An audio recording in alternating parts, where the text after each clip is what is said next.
SMS spam detection with TensorFlow. Welcome to this hands-on beginner-friendly lesson. We will discover how to use Python for data mining in text. The goal is to detect spam messages automatically. You will learn how data is loaded, cleaned, explored, and modeled. All steps use easy-to-understand code, no advanced jargon. By the end you will have a basic spam detector running. Let us dive in. Running the cell now. Why spam detection matters. SMS spam wastes time, spreads scams, and annoys everyone. Automatic detection can protect people and save effort. This is a great real-world use case of text mining. You can use similar techniques for emails, reviews, or social media. Running the cell now. We start by telling Python to ignore warning messages. This keeps the notebook output cleaner, so only results appear. This step does not change how the code works. Import numpy as np. We set the random seed to 42 for reproducibility. Running the cell now. This initial code sets up a clean and controlled environment by suppressing warnings and fixing the random seed, ensuring consistent results in our spam detection analysis. While there's no visible output, this step is crucial for reproducibility and clarity as we move forward with text mining techniques. Now let us bring in our SMS spam dataset. We use KaggleHub, OS, and Pandas to handle downloads and data loading. We fetch a dataset from Kaggle that contains real SMS messages tagged as spam or not. We check all files downloaded. We load the main data file into a data frame. The shape shows how many rows and columns there are. The head command prints a preview of the first few messages.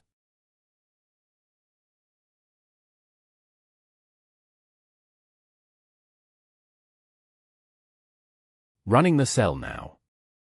The output shows our dataset contains 5,572 SMS messages across 5 columns, though only the first 2 are meaningful for spam detection, the label v1 and message text v2. Notice most other columns are empty, indicating the dataset needs cleaning before analysis. This setup stage is crucial to understand what data we have and focus our efforts on relevant features for building a spam classifier. What is inside the data? Each row is one SNS message. There is a column indicating spam or ham, meaning not spam. Another column contains the message text. There may be extra columns we do not need. The next steps clean up and prepare the data. Running the cell now. It is a good idea to print out the list of column names. That helps us see what data is available and decide what to keep. Running the cell now. Here, we list all the column names to understand the structure of our dataset. Notice that only v1 and v2 have meaningful names, likely representing the label, spam or ham, and the message text, while the other columns are unnamed and probably irrelevant. This helps us identify which columns to keep for cleaning and analysis. To simplify things, we select only the 2 columns we need. One is the spam or ham label, and the other is the SMS text.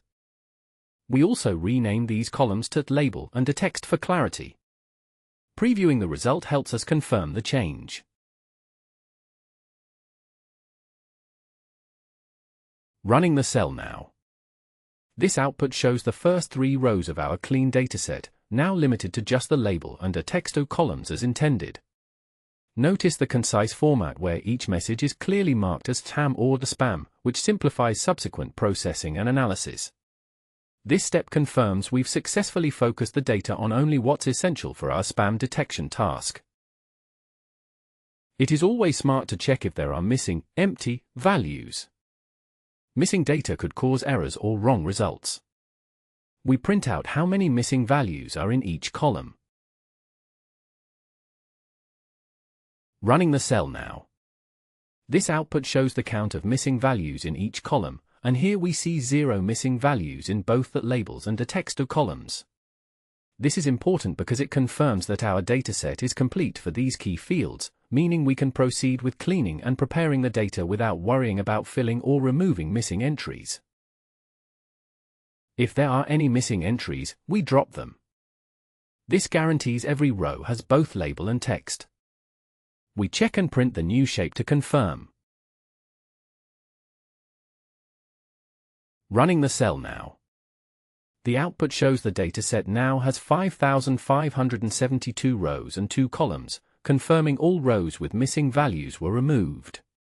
This ensures our data is clean and ready, focusing only on the essential columns, the label, spam or ham, and the message text. This step is crucial for reliable analysis and model training. Next, let us see how many spam and ham messages we have. This is called checking class balance. It helps us know if the data is fair or biased. Running the cell now. This output shows the count of each message type in the dataset, revealing there are 4,825 ham messages and 747 spam messages. Notice the data is imbalanced, with many more ham than spam examples, which is important to keep in mind for later modeling steps to ensure fair performance across classes. This helps us understand the dataset's composition before cleaning and preparing the data. Reading some actual messages helps us understand what the model will see. We print a random ham, not spam, message and a random spam message. This gives us a feel for the real data.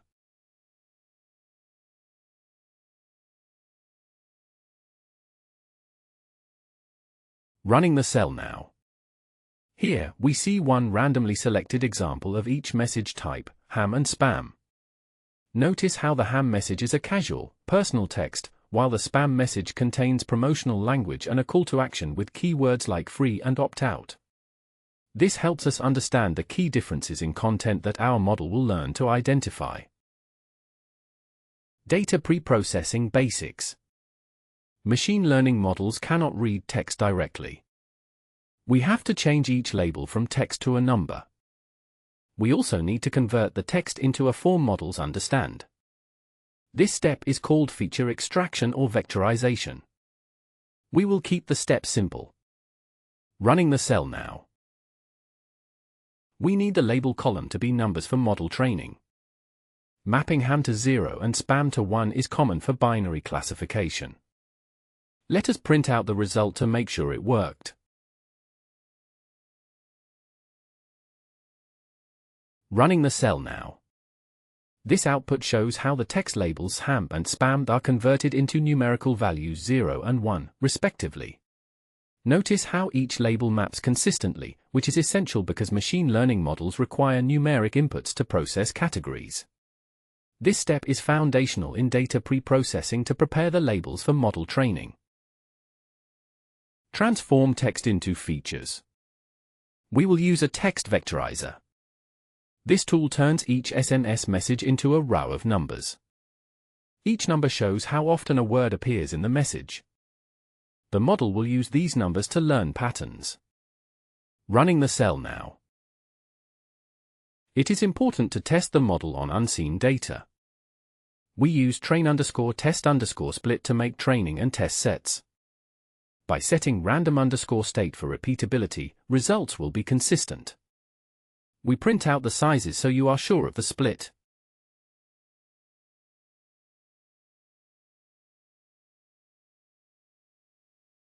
Running the cell now.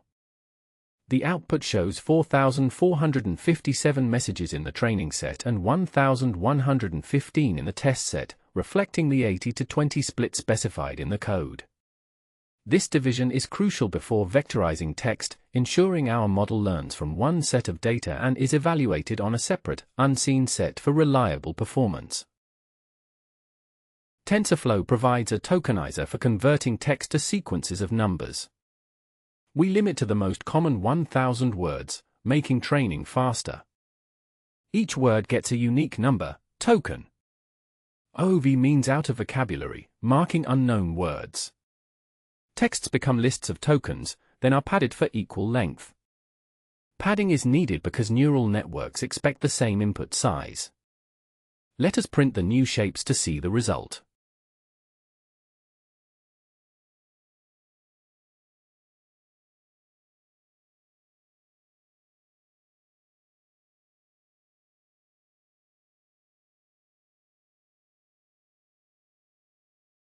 Running the cell now.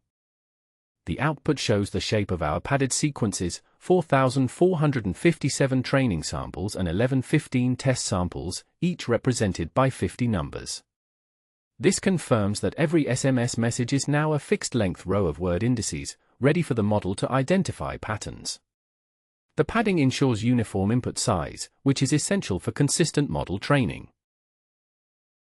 Building the simple TensorFlow model. Now we create a small neural network. It will learn how text patterns link to the spam or ham label. We use embedding and dense layers. Accuracy is how often predictions are correct. Training is fast because the data is small. Running the cell now. We use sequential, meaning layers are added one after the other. An embedding layer helps the model understand word meanings. Global average pooling 1D reduces the output to a single vector. A dense layer connects all neurons, with ReLU for nonlinearity. The last dense layer outputs a probability for spam. Binary cross-entropy is a loss function for yes-no tasks. ADAM is a common optimizer that adjusts weights to improve accuracy. Model summary shows the structure and number of parameters.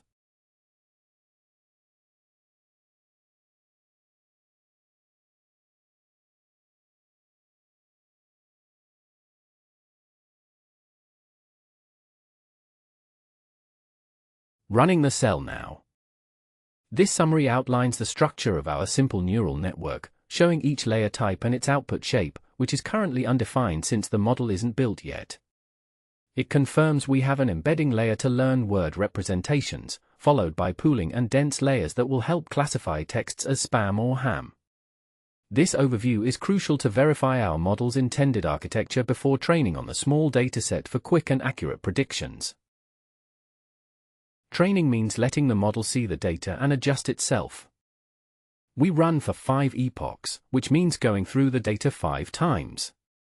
Validation split reserves 10% of data to check progress. Verbose shows detailed training info. This line is a comment explaining that the model will be trained for a few epochs. This line trains the model on the training data for 5 epochs, using 10% of the data for validation, and outputs progress details during training. Running the cell now. This training output shows the model's accuracy and loss improving steadily over 5 epochs, meaning it's learning to predict spam or ham more reliably. Notice the training and validation accuracy both increase, reaching over 93%, which indicates good generalization on unseen text. This confirms our small neural network is effectively capturing text patterns using the embedding and dense layers. After training, it is time to see how the model does on new messages. We use the test data, which was never seen before. The accuracy score shows the percent of right predictions. Running the cell now. The output shows the test accuracy of 94%, indicating our simple neural network effectively learned to distinguish spam from ham messages using the small dataset. This high accuracy confirms that the embedding and dense layers captured meaningful text patterns, achieving reliable predictions even with fast training. You can try the model with your own message. Type a sample SMS to see what the model predicts. The input will be tokenized and padded like before. The model returns a probability between 0 and 1. Over 0.5 means it thinks the message is spam. Otherwise, it is likely ham or legitimate.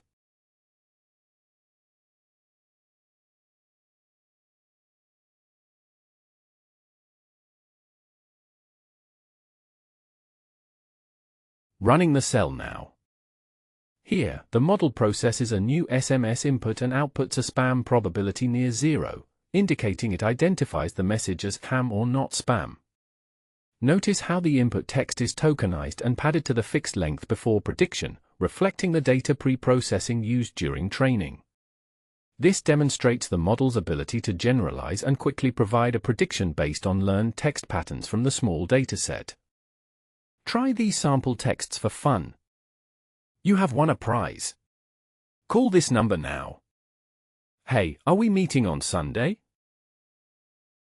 What we learned. You learned the basics of spam detection using real SMS data.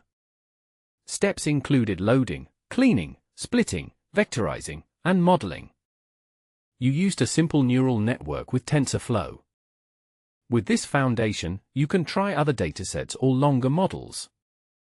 Like and subscribe for more Python and data mining tutorials on YouTube. Running the cell now. Charts help you see how training went. Watching accuracy improve over epochs explains if the model is learning. Good separation between train and validation curves means no overfitting. Try this with your results to get visual feedback.